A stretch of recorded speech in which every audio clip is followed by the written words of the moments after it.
Hi ಮಕ್ಕಳೇ, ನಮ್ಮ teacher ನಿಮಗೆ A to Z ಲೆಟರಿಂದ ಪ್ರಾರಂಭವಾಗುವ animals, birds, products, machineries, story rhymes ಅನ್ನು ತಿಳಿಸಿಕೊಡುತ್ತಾರೆ. ಆದರೆ ಇಂದು ನಿಮಗೆ ಮಾರಲ್ ಸ್ಟೋರಿ ತಂದಿದ್ದೇನೆ. ಈ ವಿಡಿಯೋ ಸಂಕ್ರಾಂತಿ ಹಬ್ಬ, ಪರಿಸರ ಮತ್ತು ಸಂಬಂಧಗಳ ಬಂಧನ ತಿಳಿಸಲು. ಬನ್ನಿ ಸ್ಟಾರ್ಟ್ ಮಾಡದ ವಿಡಿಯೋ. ಅದಕ್ಕಿಂತ ಮೊದಲು ನೀವು ನಮ್ಮ ಚಾನಲನ್ನು ಮೊದಲ ಬಾರಿ ವೀಕ್ಷಿಸುತ್ತಿದ್ದರೆ ಮೊದಲು ಫ್ರೀ ಸಬ್ಸ್ಕ್ರೈಬ್ ಮಾಡಿಕೊಳ್ಳಿ ಹಾಗೂ ಈ ವಿಡಿಯೋನ ಕೊನೆವರೆಗೂ ನೋಡಿ, ಎಲ್ಲೂ ಸ್ಕಿಪ್ ಮಾಡಬೇಡಿ ಮತ್ತು ಈ ವಿಡಿಯೋ ಇಷ್ಟವಾದರೆ ಲೈಕ್ ಮಾಡಿ. ಬನ್ನಿ ಶುರು ಮಾಡೋಣ. ತಾತ ಮೊಮ್ಮಗನ ಮಕರ ಸಂಕ್ರಾಂತಿ ಕಥೆ. ಮಕರ ಸಂಕ್ರಾಂತಿ ಹಬ್ಬವನ್ನು ಯಾಕೆ ಆಚರಿಸ್ತಾರೆ? ಕಬ್ಬು, ಎಳ್ಳು, ಬೆಲ್ಲ, ಸೂರ್ಯನ ಪೂಜೆ ಎಲ್ಲವೂ ಏಕೆ? ಚೆನ್ನಾಗಿ ಕೇಳಿದೆ ಕಂದ. ಮಕರ ಸಂಕ್ರಾಂತಿ ಅಂದರೆ ಸೂರ್ಯನು ಮಕರ ರಾಶಿಗೆ ಪ್ರವೇಶ ಮಾಡುವ ದಿನ.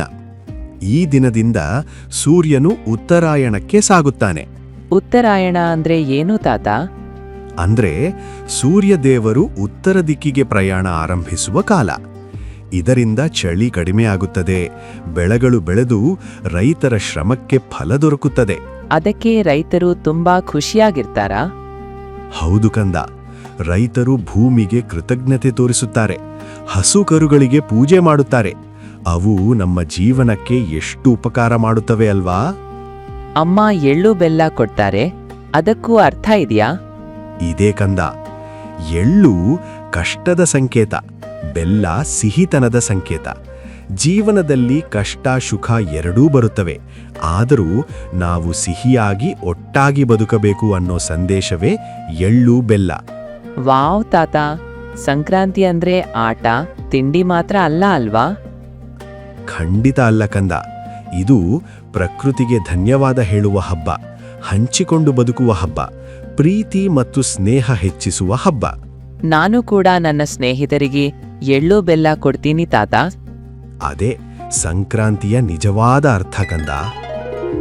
ಈ ಕಥೆಯ ನೀತಿ ಪಾಠವೇನೆಂದರೆ, ಪ್ರಕೃತಿಯನ್ನು ಗೌರವಿಸಬೇಕು, ರೈತರ ಶ್ರಮವನ್ನು ಮರೆಯಬಾರದು, ಕಷ್ಟ ಸುಖದಲ್ಲಿ ಎಲ್ಲರೊಡನೆ ಹಂಚಿಕೊಂಡು ಬದುಕಬೇಕು, ಸಿಹಿ ಮಾತು ಸಿಹಿ ಮನಸ್ಸು ಇರಬೇಕು.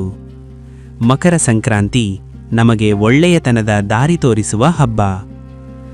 ಇದೇ ರೀತಿ ಕತೆಗಳು, ರೈಮ್ಸ್ ಮತ್ತು ಇನ್ಫಾರ್ಮೇಷನ್ ವಿಡಿಯೋಗಳಿಗಾಗಿ ಸಬ್ಸ್ಕ್ರೈಬ್ ಮಾಡಿಕೊಳ್ಳಿ ಮತ್ತು ಈ ವಿಡಿಯೋ ಇಷ್ಟವಾದರೆ ಲೈಕ್ ಮಾಡಿ.